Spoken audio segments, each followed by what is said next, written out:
नमस्कार और एक बार फिर से स्वागत है आप सभी का कार्यक्रम सेहत सही और लाभकई में। और एक बार पुनः हमारे साथ मौजूद हैं हमारे एसीएमओ सर। और जैसा कि आप जानते हैं कि इनका उद्देश्य हमेशा से ये रहा है कि कैसे अधिक से अधिक लोगों तक जन स्वास्थ्य और जन स्वास्थ्य संबंधी सेवाएं पहुँचें और लोग इसका लाभ उठा सकें, और ये निरंतर इस दिशा में प्रयासरत रहते हैं। सर, इस समय हम आपसे ये जानना चाहेंगे कि जो संचारी रोग नियंत्रण अभियान और ख़ास तौर से दस्तक कि ये जो श्रृंखला चल रही है, इसमें क्या कार्य हो रहा है और आजमगढ़ में ये कार्य किस प्रकार किया जा रहा है?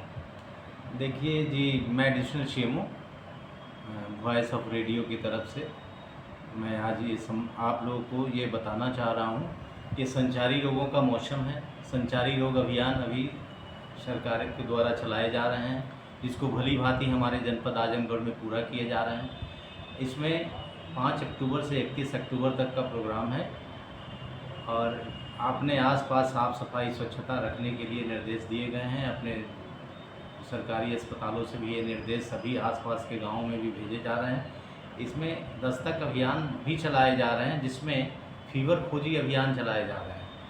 साथ कि अगर आसपास के घरों में हमारी आशा और एएनएम के द्वारा जो फीवर के मरीज़ हैं, वो सही से उसकी सूचना प्राप्त होते ही अगर फीवर ठीक होने वाला नहीं हो तो उसे नज़दीकी सीएससी पीएससी वाले अस्पतालों में निःशुल्क दवा इलाज की सुविधा उपलब्ध है, उसे ले जाएं और उसका इलाज कराएं।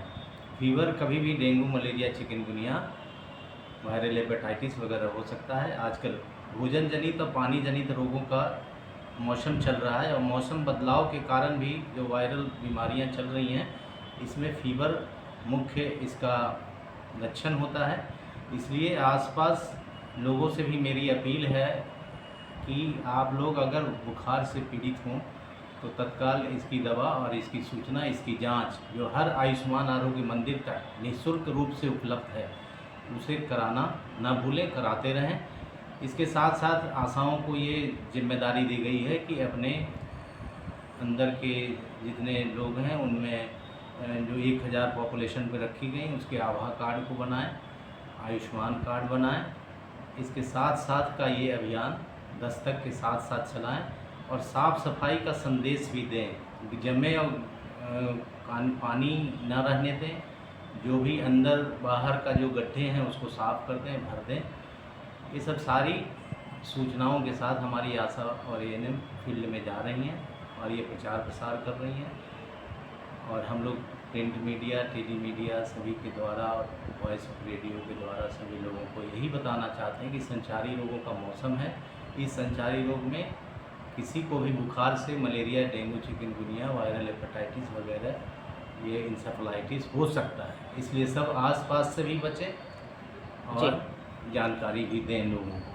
डॉक्टर साहब, बहुत अच्छी बात आपने बताई। और जैसे आपने संचारी रोग से बचने की बात कही है, निश्चित रूप से लोगों तक ये जानकारी पहुंच रही है और लोग अधिक से अधिक संख्या में जो सरकारी सुविधाएं दी जा रही हैं, चाहे वो आयुष्मान आरोग्य मंदिर हो या आशा, जो हमारी आशा संगिनी है, आशा बहनें हैं जो जाती हैं, उनके साथ उन्हें भी सहयोग करना चाहिए। डॉक्टर साहब, एक बात है कि क्या इस तरह के ये जो बुखार हैं, ये जैसे संचारी रोग है, तो क्या ये संक्रामक भी होते हैं, एक दूसरे से भी फैलते हैं? जी, एकदम। ये संचारी का मतलब ही होता है कम्युनिकेबल डिजीज। जी। तो इसमें अगर घर में एक पर्सन को भी, किसी को भी सर्दी, खांसी, जुकाम या फीवर हम्म, हम्म। अगर होता है तो मच्छर उसका ले करके काट करके दूसरे को भी काटता है, तो घर में भी होने का खतरा रहता है। बिल्कुल। और खाना और पानी भी अगर एक घर में दूषित हो तो सभी लोगों को असर कर सकता है। बिल्कुल। जैसे फूड पॉइजनिंग, डायरिया, हम्म, टाइफाइड जैसी बीमारी जो है ना, पानी और इससे हो सकता है। तो यानी बहुत सावधानी की तो आवश्यकता है। सावधानी की आवश्यकता है। एक भी लोग अगर उससे प्रभावित हो जाते हैं जी। तो बच्चे को भी सावधान रखने की ज़रूरत है। बिल्कुल। डॉक्टर साहब, आपका विशेष ध्यान जो है वो नवजात शिशु और माताओं पर रहता है, जी, गर्भवती माताओं जी, पे। जी। तो ऐसे समय में, चूँकि देखिए ऐसा क्या होता है ना कि जब माता मतलब गर्भवती कोई स्त्री होती है, तो बहुत सारी दवाओं का परहेज़ भी हो जाता है कि वो हर दवा नहीं ले पाती। तो ऐसे में अगर इस तरह का इन्फेक्शन से बचने के लिए, या मान लीजिए उसको इन्फेक्शन हो जाए, तो उसे क्या करना पड़ेगा? गर्भवती माताओं को आप सही कह रही हैं कि एकदम कम से कम दवा का सेवन करना चाहिए। जी। कुछ कुछ दवाएं गर्भ में पलते हुए बच्चों के लिए हानिकारक हैं। तो इसमें जो सिंपल दवा बिना चिकित्सक की सलाह के नहीं लिया जा सकता। पैरासीटामोल ले सकते हैं आप। जी। अगर बुखार है तो पहले बुखार और रेस्ट हुँ, 2 चीज़ करना है, और इसके साथ-साथ जो एंटीबायोटिक है वो चिकित्सक की सलाह से ही लेंगे, बिल्कुल। गिने-चुने एंटीबायोटिक ही लेंगे। तो डॉक्टर साहब बहुत-बहुत धन्यवाद इतनी अच्छी जानकारी देने के लिए। वॉइस ऑफ आज़मगढ़ की ओर से आपका बहुत-बहुत शुक्रिया। धन्यवाद।